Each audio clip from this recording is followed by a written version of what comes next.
Cebu Homegrown Developers Incorporated, the name behind the success that is that is Mantra Residences, has yet another truly inspiring offering, sure to rouse your interest in an address in addressing the housing requirements of Filipinos in Cebu and its neighboring cities. Okay, so today we offer you a garden-inspired residential condominium development designed to offer a serene lifestyle, allowing our homeowners the experience of perfect balance between modern condo living and the soothing tranquility of nature. The North Grove provides a peaceful retreat where comforts and contemporary living meets the calmness of nature's embrace. Now, our goal is to build a community where residents can truly participate and thrive. This includes living, working, and learning in an exclusive environments that are tailored to individual needs. So actually, this project is not a standalone project, no? In the screen, you will see that the building, where the building is located, is just the phase one of the township development. Actually, this is a mini township of Cebu, no? And Pristina North, the area where the one of the high-end subdivision is located. And this is a joint venture between Cebulan Masters and Exidor, which is Aboitiz. So hopefully, no, in the next 5 years, this development will become a very, very beautiful development wherein all the needs of our homeowners is just a doorstep away, because we have a lot to offer in this township, not only residential condominium, but we will also be building high-end townhouses. Okay, so in the somewhere here will be our townhouses. So this is an infusion of a vertical and horizontal project. So our unit owners need not go far away, no, to be able to enjoy all the amenities, all the retail offerings that this project will offer to our unit owners. Okay, so the development features two distinctive towers, Lumina and Terra, thoughtfully crafted to blend harmoniously with the natural surroundings. These towers symbolize the balance between contrast, creating living spaces where diverse lifestyle can coexist and thrive. North Grove is the definition of elevated garden living. Located in Barangay Bakayan, Talamban, Cebu City North. So this project is still a Cebu City project, but it is in the northern part of Cebu. Okay, so North Grove is highly accessible and within close proximity to the business hubs of both Cebu and Mandawi City. North Grove is within minutes away from schools, hospital, recreational, and commercial centers.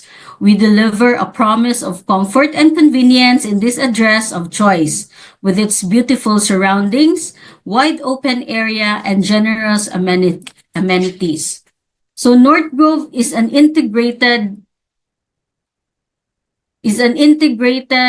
within the prestigious Pristina town, an emerging township development located in a prime address that aims to build distinctive, high-quality communities that offer lasting value for its stakeholders and shape the future centered on the forward thinking and connectivity. So we're very, very proud of this project because we are very near for four schools, no? The Cebu International Schools, the Maria Montessori International Schools, School, and then we also have Sacred Heart Ateneo de Cebu and University of San Carlos Talamban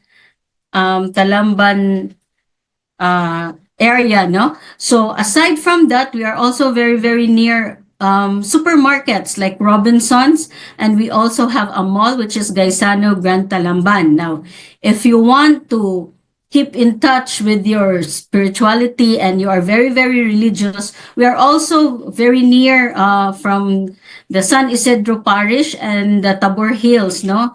And we also have very near from Family Park. So upscale living, majority of life's needs, all within a comfort driving distance from home. So this is your home, your comfort, your convenience, your lifestyle choice. Okay? So this is now the North Grove, no? As mentioned earlier, we have two towers, no?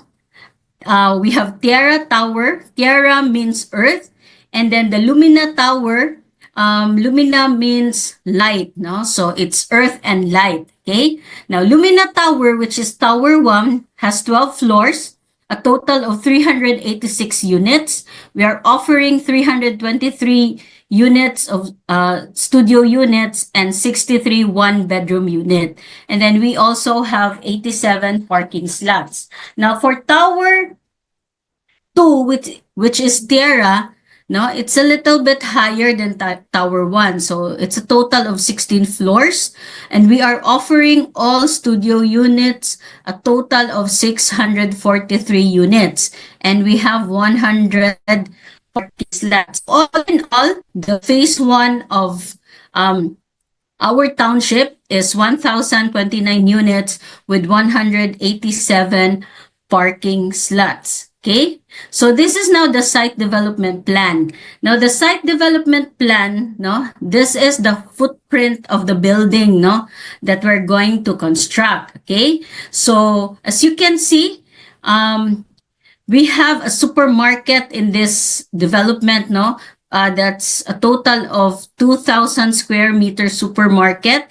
And we have 8 retail areas, no, at the front. Okay. Now, this is Tower 1. This is Tower 2. Okay. So from the rotunda, no, the rotunda is this circle. This is the drop off of Tower 1 here. Okay. Now, this is where the cars will pass going through the parking spaces because our parking is in the ground level, no, upper and lower ground level. Okay, for the drop off of Tower 2, no, you have here, you can drop off here, but you have to walk a little bit, no, going to the Tower 2 lobby. Okay, so this is a covered walk wherein you can pass by going to Tower 2. Okay, so these are our second floor amenities and features. No, actually, on the second floor, the two tower will be sharing the amenities. So we have the walkway, we have the wet chase lounge, we have a lap pool, kiddie pool, we have the pool deck, outdoor shower, multi-purpose deck, seat wall, no, kids play area, mother's watch. No, the mother's watch is very, very simple, no, where the yayas and the mother can watch the kids while they are playing. No, we provided them the space. And then it's the fitness station. We have the yoga station, the seating area, the access ramp, lounge area, and pocket garden. Okay, now common questions usually, no, is that since this is a shared amenities or shared in this floor, Tower 1 cannot get inside Tower 2, nor Tower 2 can get inside the Tower 1 because the unit owners are given a key card. No, the key card is only being used on the elevator. So the key card, for example, you are in the 5th floor, the key card will get you to the 5th floor only. You cannot go to the 2nd floor. Okay, so you cannot also enter another tower, and this is also for the protection of our unit owners.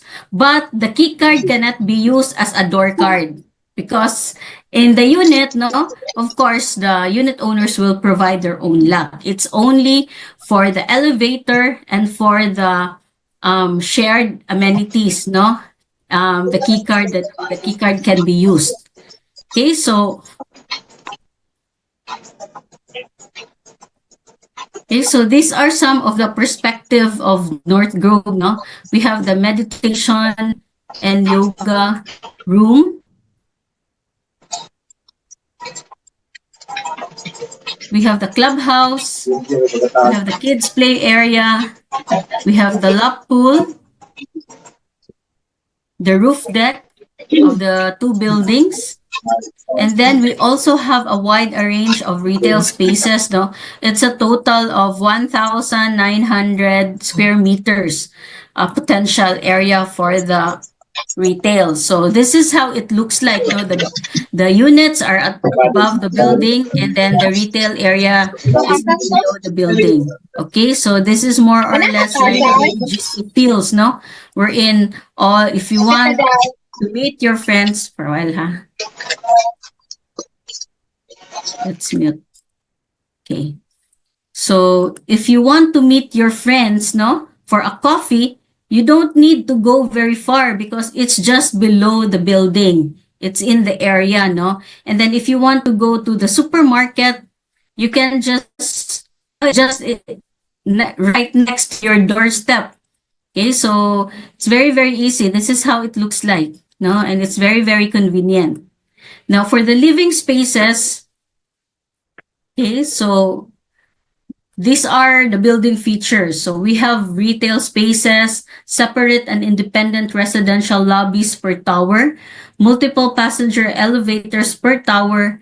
We have an interconnected amenity or shared amenity areas, dedicated pedestrian drop zones per tower, podium level, retail and residential parking, sky garden decks, which are infused in the building. So if the buyer wants a bigger space, we can always combine the units, no? Okay, the units are all combinable. And then we have large windows for Tower 1. And then unit balconies, all one bedroom units and selected studio units, which you can avail in the Lumina Tower or the Tower 1. And then we have a hybrid air conditioning provision for all one bedroom units and selected studio units for Lumina Tower. Of course, you can we can install split air conditioning if there is a balcony, no? And then for those without balcony, we can do the window provisions. Okay, we can install the window type aircon. We also have garbage holding per room. Garbage holding room per residential floor, 100% backup power, 24/7 security system, and of course the property management services of CLI, which is the CLI PM. Okay, now introducing Lumina Tower. So the number of floors is 12 floors, and then residential units is 386 units. And in this building, and in this tower, we are offering studio and one bedroom. And then they have their own amenities like gym, game room, Zen garden, sky garden deck, lounge area, multi-purpose deck. Okay, so this is now the amenity area, no, on the second floor. So you have here the lounge, the foyer, you have the game room, the fitness gym. Okay, so this is the north, no, north orientation. This is the south, this is the east, and this is the west, no? So that is very, very important for you to know where are the units are located. Okay, now this is the lobby entrance of Lumina Tower, no? Okay, and this is the Zen garden, in which case this is very, very private because only the Lumina Tower unit owners can enjoy this Zen garden. The other tower cannot get inside in this area. Okay, so this is the lobby of Lumina Tower, the lounge, the game room, the gym, the hallway. Okay. Now, the typical floor plans, actually, this is very, very easy, no? Because these are very, very typical sizes of the studio and one bedroom. Now, on On this side, no, the green ones are the one-bedroom unit, and then the rest are all studios. In fact, Unit 204 to 201 to 204 are studios with balcony. And then the rest are the typical studios. So it starts from 24 square meters. And then the studio with balcony is 27.25 square meters. So there are only few one bedroom in every floor. No? So this is the second floor. Okay. This is the third floor, no? So here is the one bedroom, which starts from 32 square meters to 35. Okay, now what's good about the one bedroom is that more or less you have your own space here because this square, the square area is more of an atrium. So a lot of open air, air will be circulating, no? And then a lot of light will be coming in. So this is very more or less very, very private area for the one bedroom. And then the rest are all studio units, the typical and with the one bedroom. Okay, so this is the fourth floor. Now, in the fourth floor, you will see the garden deck. Okay. And then for the view, no, we have here the amenity view. This one is the city view, and on the sides where the one bedroom is located is the mountain view. So of course, the morning sun, no, is here in the east, somewhere here, somewhere this area, and then the afternoon sun will be here from the mountain view. So this is the fifth floor, in which case we also have a garden deck. The 6th to 9th floor, the 10th floor, no, and the 12th floor. Okay, for the residential unit types, no, of course, CLI will always deliver the unit finished, no. So all the units are with paint, partition, and ceiling. It's a vinyl plank flooring for the one bedroom unit and the bedroom area. Homogeneous tiles for the kitchen, dining, and living. Non-slip ceramic tiles for the toilet and bath and balcony. Then complete bathroom fixtures with shower heater provision only. And then full height window for tower 1. Kitchen base cabinets only with granite countertop. Provision for kitchen exhaust, fire smoke detector and suppression system. And then the hybrid aircon provision, no? And then telephone, internet, and cable TV ready. So it's really livable, no? If the buyer doesn't want to have the unit spruce up or interior design, the buyer can already move in. Now, this is a typical one-bedroom unit, which is 34.41 square meters. Okay, so this is the furniture layout, no? And then this is the deliverable one-bedroom unit. As what we have mentioned earlier, the windows, no, are full, no, full window siya. So the opening is going outside. It is not murag awning or it is not sliding, but going outside. No, you have to open it outside. So a lot of air will be coming in as well as the light, no? You have plenty of light coming in your unit. So this is the one bedroom still. And then for Terra Tower, no, because we're going to start selling this project under Terra Tower, but we will also be selling the one bedroom unit of Lumina only. So we will start with this tower. Okay, so it's a total of 16 floors, 643 units, and all studio units. Okay, so they also have a gym, pocket garden, and multi-purpose deck. So this is now the second floor amenity area of the Terra Tower, no? Because as what we have mentioned, in the second floor, there are shared amenities for Tower 1 and Tower 2. So they also have their lounge area, no? They have the fitness gym, they have their indoor playground. Okay, so some the lap pool and the rest are shared by the two towers. Okay, so this is now the lobby entrance of Terra Tower. So I've mentioned earlier, from the drop off, you will just walk a few meters and then you will already arrive from the lobby of Terra Tower. Okay, but this is a covered walk, but you know, this is not a problem because it's very, very nice. No, when you walk, you will see these beautiful retail spaces now on the sides. So this is now the lobby of Terra Tower. This is the lounge area. This is their own gym. And then their pocket garden, which is infused in the building. And of course, the hallway. Okay, now for the typical floor plans. So all of these are studios, ha? We don't have one bedroom in Terra Tower. Okay? So you have to remember, second floor, fourth floor, and third floor is where our garden is located. So these are all studios. No, starting from 22.75 square meters, no, to 25.20. I think this is the biggest studio that we are offering for this area. Okay, so this is now the 15th to 16th floor.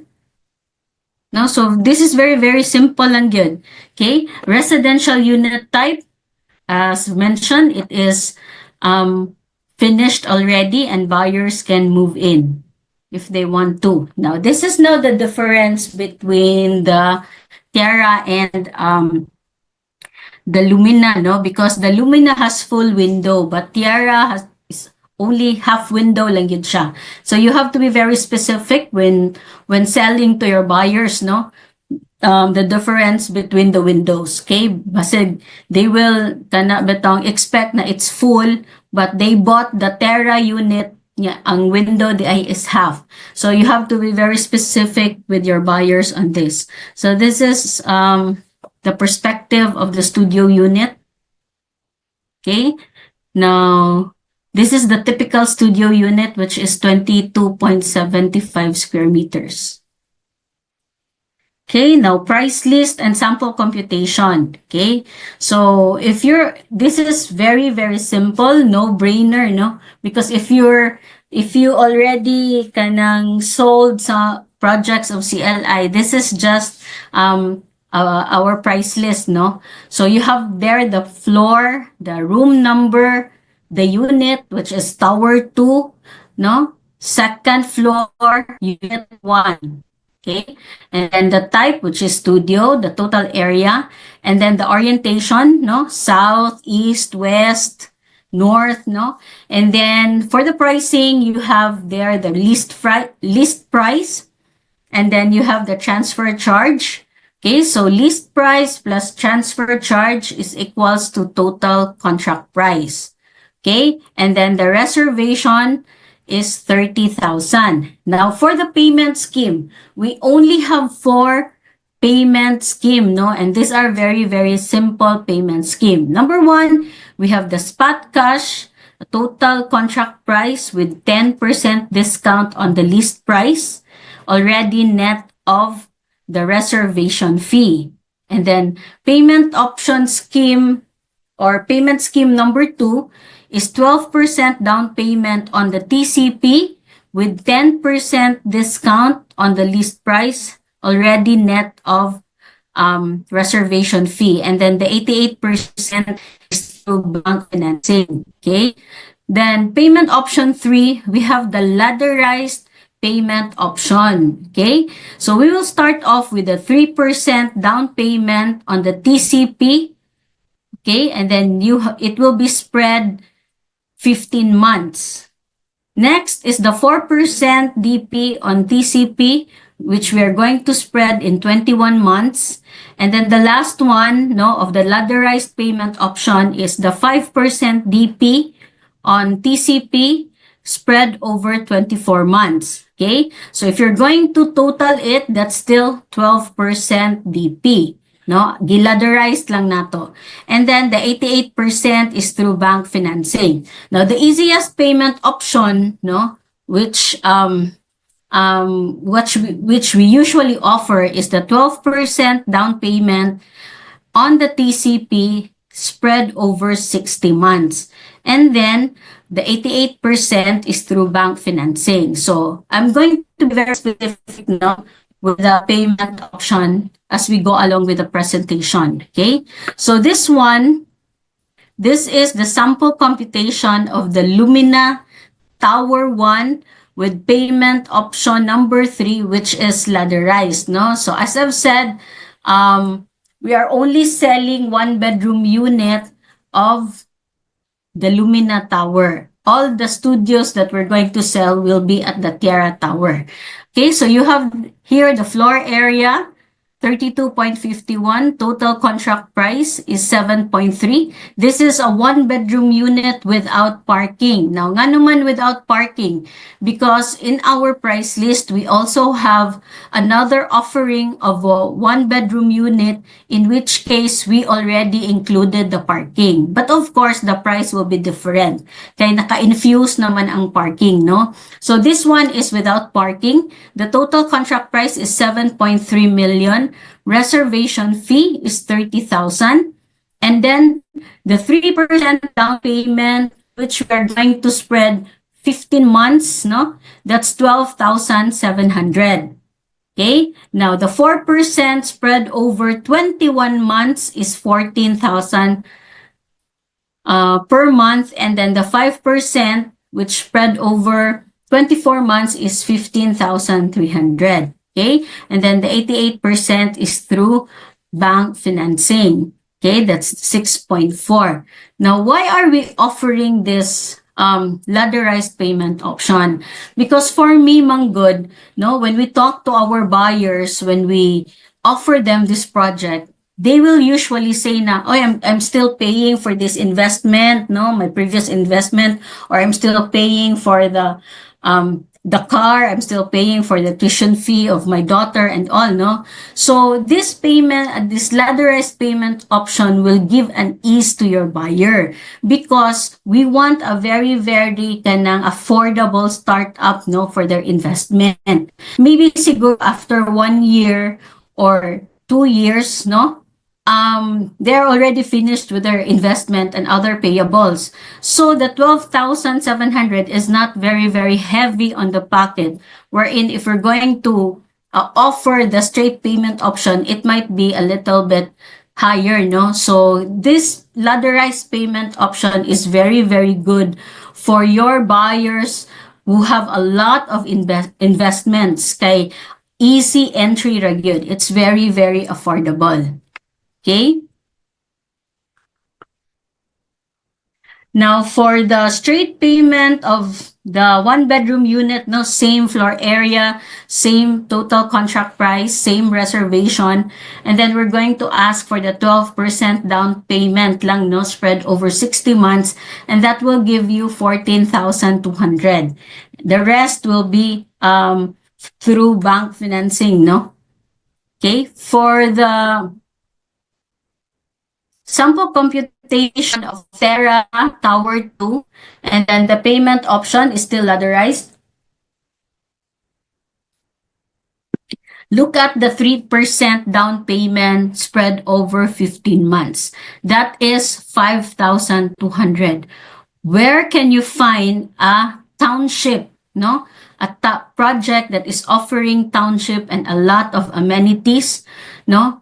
Yeah, the monthly equity, no, as a startup for the ladderized is 5,200. You know, here in Cebu, no, if some of you are not from Cebu, no, it's ano na biya, the projects are a bit high, no, on the equity, on the TCP. But Cebulan Masters is offering as low as 5,400. But all you need to do is just offer the ladderized payment option to your buyer. Okay? So that's the first 15 months, huh? On the 4%, no, then spread over 21 months, that's 6,900. And then for the 5% down payment spread over 24 months, that's 7,400. It is very affordable for a project that is a township, no, in Cebu City. Okay, plus it's very, very near schools. It's very, very near hospitals, church, and everything, no, supermarkets, aside from our own supermarket. So this is really the best offering that we can give to our buyers. Now for the straight payment option, same details, no? CLI will ask for the 12% down payment on total contract price, net of reservation, and then we're still going to spread it 60 months, and that will give you a 6,700. So I'd like you, no, as a seller, I'd like to encourage you to paint the picture of the project in 5 years time, how beautiful it is, because it is a township project. It is not a standalone project. It is very, very spacious, no? And then the feel of the area is very, very airy, very, very open. So it's not really chaotic, no? So paint that picture so that your seller will realize that their investment as they start, no, will eventually pay off when we're going to turn over the unit. No, because everything is there. It's very, very near supermarket. No, if you want to meet with your friends, if you want to dine out, it's there. Everything is there. Okay, for a project that is offering a very, very affordable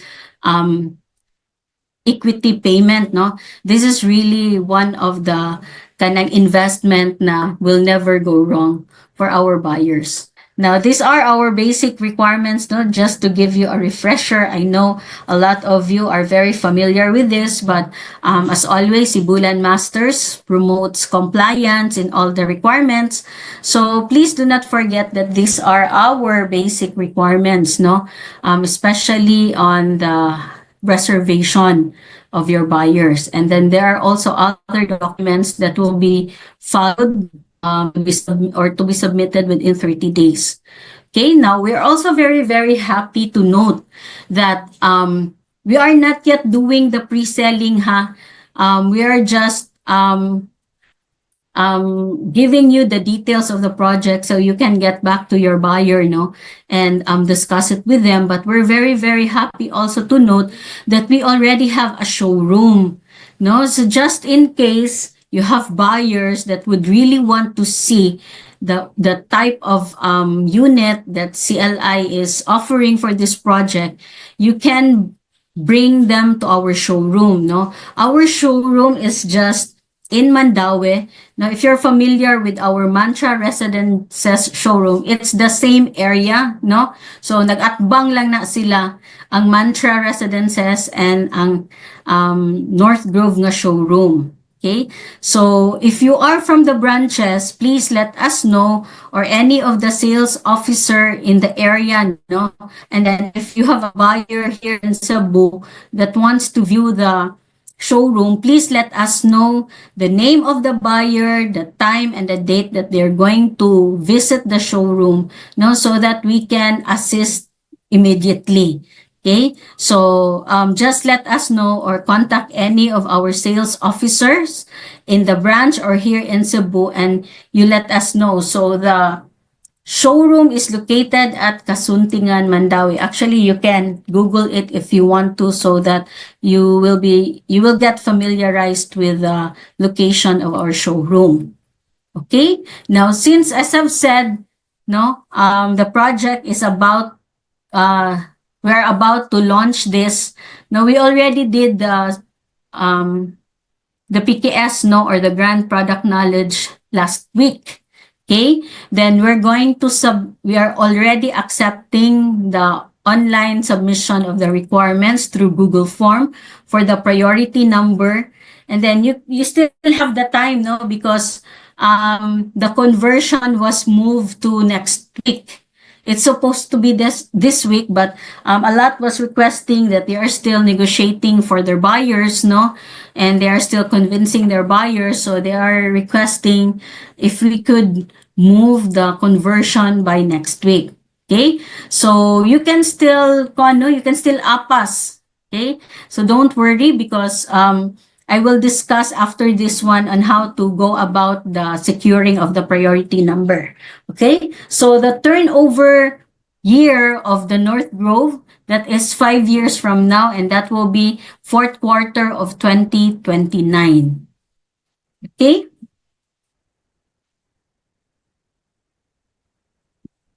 So please kanang screenshot, no? on who to contact to if you have any questions, or you can ask any sales officer for the branches if you have clarifications on our project. And you can also scan to download the brochure, no? Okay, and then also please screen share so that you will have the kanang project details and the price list for you to use when you go to your buyer or when you discuss the project to your buyer. Okay, so that is North Grove at Pristina Town, Elevated Garden Living, and we're going to launch it this month, no? So we are sharing this to all of you as well as in the other areas because we want you to sell and avail of the kanang mga avail of the incentives that we're going to give to this project.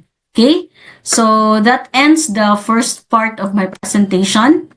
Okay, for question and answers, let's do that after the second part, ha? Okay, the second part is very important as well, no? If you really have a buyer, because this will guide you on how to get the priority number of your buyer for the reservation of North Grove, no? So this the priority number will be availed through the e-submission of the requirements of your buyer through Google Form, no? So we're using Google Form for the submission of the requirements. Now, this is very, very accessible, no? By using Google Forms, it is accessible because you can do this anywhere, no? In the schools of your kids, in your office, in your house, no?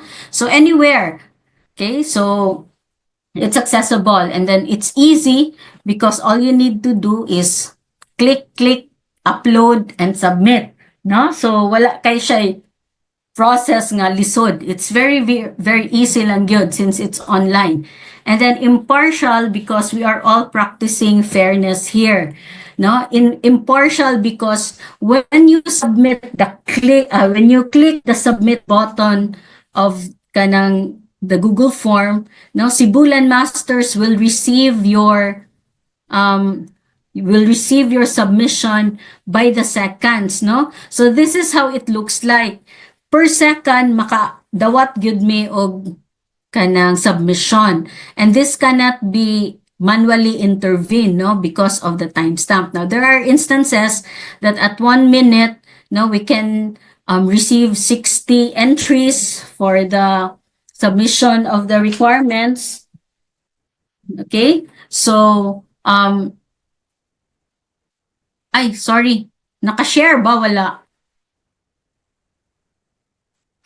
Nakashare ma'am. Okay, sige. I thought it was not shared. Okay, so this is impartial, ha. Again, we are practicing in all fairness. Everybody will have their equal share to get the priority number. This cannot be manually intervened, no? So by the seconds, gid ni siya when we accept. Okay, now what tools do you need? Okay, number one, it's very, very important that the documents will be in PDF format. Any other format like JPEG, bitmap, PNG will not be accepted, only PDF. And then you must have a Gmail account, okay? Because the Google form will only accept Gmail account. For those of you who does not have a Gmail account, it's about time you create one, no? So that you can use this format, no, our e-submission through Google Forms. And then you will need laptop, desktop, your phone, whichever is convenient for you, no, to use. So to upload the requirements, and then of course, make sure that you have a high-speed internet connection because you will be uploading requirements. Okay, so what are these basic requirements that you're going to upload? It's very, very simple, no? Same regard ni siya sa the usual of CLI. It's the buyer's information sheet, the proof of TIN, because you know very well that we are a BIR cast. So everything that we accept for sales will be seen by the BIR. That's why we really need the proof of TIN. Ha? Not only the TIN number, but the proof of TIN for the principal buyer and co-buyer, spouses if married, and then one valid primary government ID, and then principal and co-buyer, spouses if married, and the proof of income. Okay? So a lot of you are asking, nga naman good CCLI will ask for the proof of income. Do you know that your proof of income is a protection for your buyer? No? Kana bitang mga yu tag proof of income, because of course, we want to ensure, no? We want to protect the investment of your buyer, that from the time they gave the reservation agreement up to the loan, they can sustain, no? And one of the indicators is the proof of income. So as a moral obligation of us as a seller, we have to ensure that the buyer can sustain from the start to finish, no? And the proof of income is one of the indicators that we need to be able to protect that investment, no? So mo nang mangayo gyud si CLI og proof of income. Now this is how our buyer's information sheet would look like, no? 4 pages na ni siya. This is the latest. We will no longer accept the old BIS, no? Katong 3 pages lang. So 4 pages is the new one, and ensure that everything is completely filled out. So when we say completely filled out, do not leave any fields blank, no? Ayaw blankuhi. If it's not applicable, you put an A. And then on the last page, please ensure that the buyer will affix their signature, no? Because without the signature of the buyer, that will not be acceptable, no? So lacking na siya. So ensure gyud nga kompleto tanan.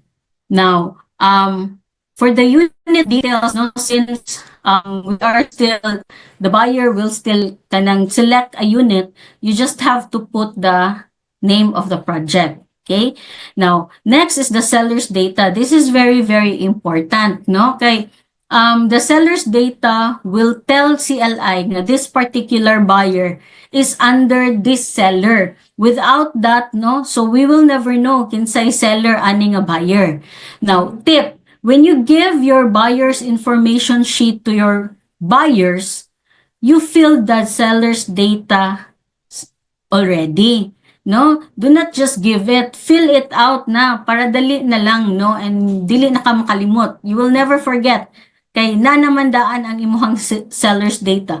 Just ensure lang yun nga kompleto tanan. Okay? Again, if it's not applicable, put an A. Now, in this screen, no, the important thing is that you will tick or imuhang i-check if the buyer is the principal buyer, the co-buyer, or with co-buyer, yes or no, no? So that we will know. And then, aside from the details of the buyer, it is also very important to put the TIN of the buyer, the Philippine Tax Identification Number on the boxes, and then you engage, tick mark, no? Kaning TIN engage in business or not, yes or no. So that's very, very important, no? Because we need to know if the TIN number of the buyer is engaged in business or not, because ang payment ana is different from the kanang TIN nga wala naka-engage of business, no? The withholding tax is different payment na siya, time on the payment. So it's very, very important to fill that out so that CLI will not get penalized, no? So i-ensure yun na ninyo nga naana. Okay? Now, proof of taxpayer identification number or the TIN. So you can submit any of the following, no? TIN ID with photo and signature. Please do not submit as a TIN ID without the photo because dili na siya ID. How can that be an ID kung wala photos, no? Of the buyer. Okay? Latest ITR, either 2023 or 2024. Latest 2303 or BIR-COR for business owner, especially if they will declare that the source of their income comes from the business, no? So BIR 2303 or COR. And then TIN verification slip with stamp and signature from the BIR. TIN certification, and the newest one, and which is very, very easy one, is the URUS online BIR verification. All you need to do is to go to the link, no? And then input the TIN number of your buyer, and then it will be verified immediately. Now, this will only work if naanay TIN number ang buyer. If not, or if wala pa yun, then you have to go to your BIR in your area and apply for a TIN, no? Then one valid government primary ID. So we already have many IDs that is acceptable, no? So just ensure lang, okay? So when you submit the ID, it will look like what's presented in the screen, no? The ID back to back, or the passport, no? And then ensure that the signature is beside the IDs, no? It is very important nga ang ID sad nga i-provide nila is na ay signature, so that we can verify that it's the same person who's doing the signature, no? Kay maklaro jud bitaw if dili ang kanang because of the stroke ba if lain ang mo sign. Now for the passport, make sure nga naa sa signature ang passport. Okay? So we only ask for one. So it has to be a primary ID. And then the proof of income, you can submit any of the following: certificate of employment or COE with compensation, tenure, or position, and it should be updated. Recent payslip, 3 months. ITR or Form 1700, which is the latest. And then, of course, the latest audited financial statement for business owners. And then 6 months bank statement, bank certificate, and for the OFWs, no, current contract with compensation. Now, this is now the guidelines, no, on how to go about. Kay finish naman ta sa what are the documents that we're going to prepare. This time, this is already the guidelines on how to go about it, okay? Number 1, scan all documents ahead of time, no? So you need to scan it and put it in a folder, no, to be very organized. Put it in the folder per buyer so that when you do the uploading, you will know where to look for, no, ang mga documents. Now, earlier, we said that all the documents should be in PDF format. So there are a lot of mobile applications that you can use, no? And for the iPhone users, for scanning the documents, or if you're using your laptop or desktop, you can go to this JPEG to PDF converters and then convert the document to PDF. Okay, so whichever is convenient for you, but there are a lot of mobile application, and that is very, very important. And make sure also when you scan the documents, you check if the documents are clear, no?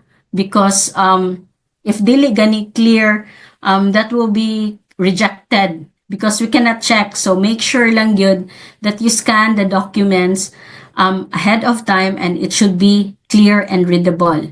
Okay, number 2, only requirements submitted in the form will be considered. So for all the sellers with interested buyers, no, you must input and upload in the official form. If you're going to send us through kanang personal message or emails, no, that will not be entertained because earlier we showed you that the requirements that has been submitted are being time-stamped, no? So, it has to be in the form lang yun ang ato ang submission. Otherwise, it will not be entertained, okay? So, number 3, the QR code or the link is already released, no? We released it last week.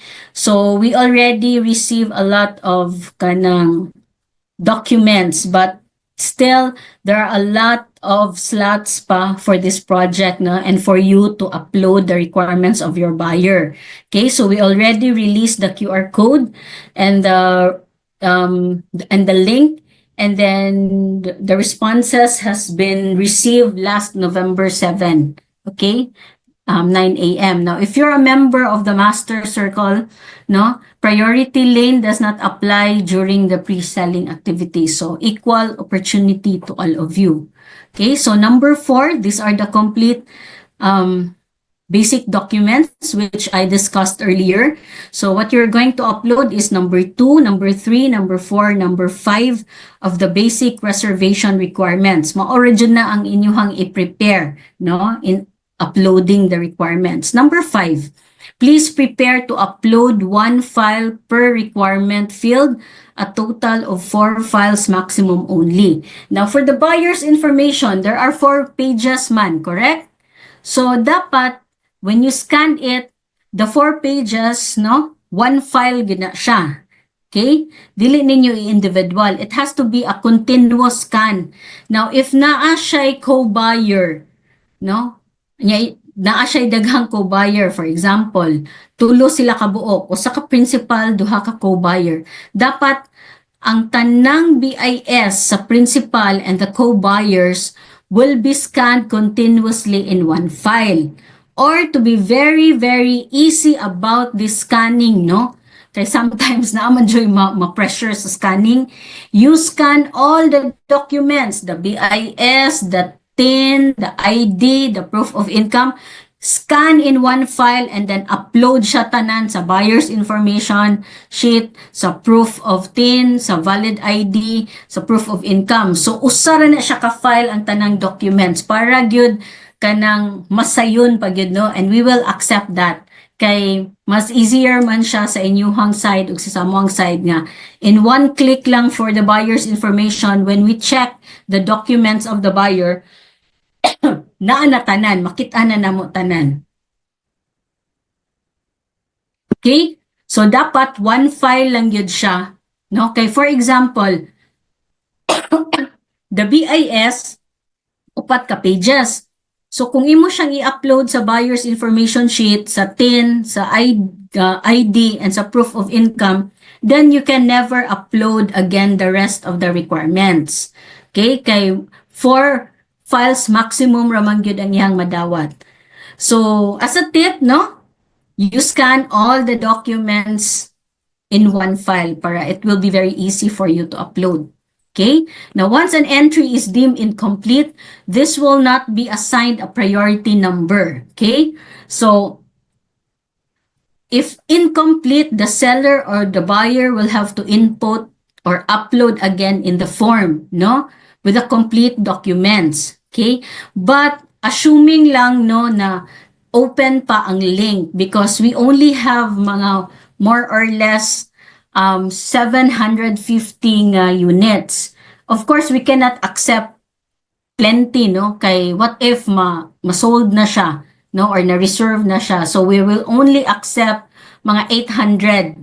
Now, once ma-800 na ang mga entries nga amo ang na-accept, ma-disable na ang form. So, meaning we have to, those who have submitted all the requirements, we have to assess the documents and we'll have to give the priority number.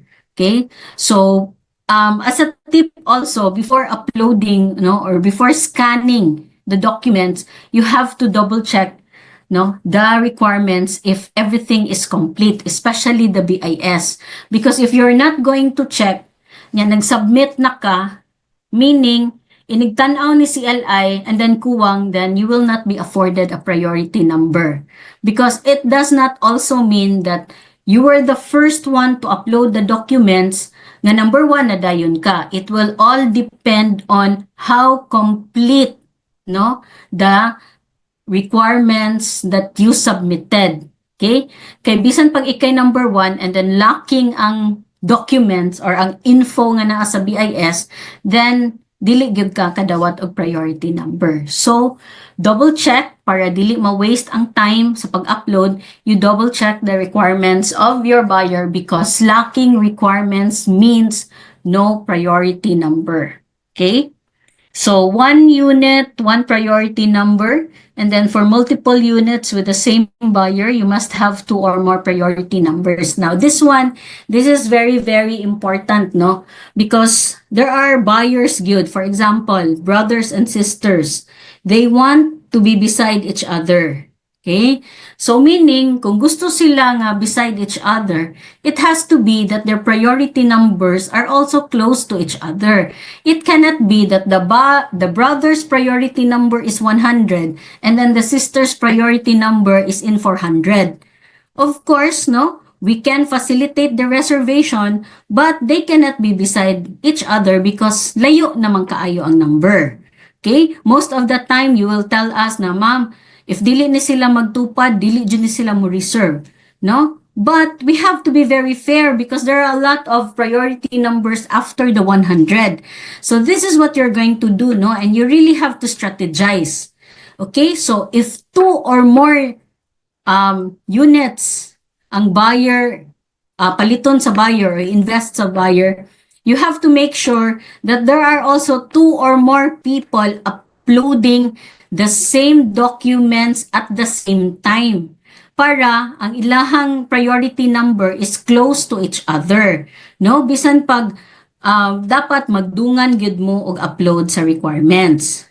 No, para makag-guarantee ta nga magtapad gyud si buyer, because again we want to be fair, no? So kanang dili siya pwede dunganon nga lagyo kaayo ang number sa brother o sa sister. Okay, again ha, you have to strategize para gyud ma-serve nato ang requirements sa ato ang buyers. Now once you click submit, now, a confirmation email will be sent to your email address for your response in the form. Now, the confirmation email will tell you nga nadawat ni CLI ang inyuhang submission of the requirements. Okay? Dili na siya guarantee nga naamoy priority number. Because again, ako ang balikon that it will only depend on the how complete the requirements nga imuhang gi-submit sa form, no? Kaya amo man na siyang i-assess ang mga requirements. So it's just telling you na we receive your submission, ang confirmation email. Now, priority number will be released by CLI sales officer once documents are verified. So this is now our servicing dates, no, for priority number. Okay, this has been changed already. No, 18, 19, 20. Okay? So, if your priority number belongs to 1 to 250, then you will come at the date nga amo ang specify, no?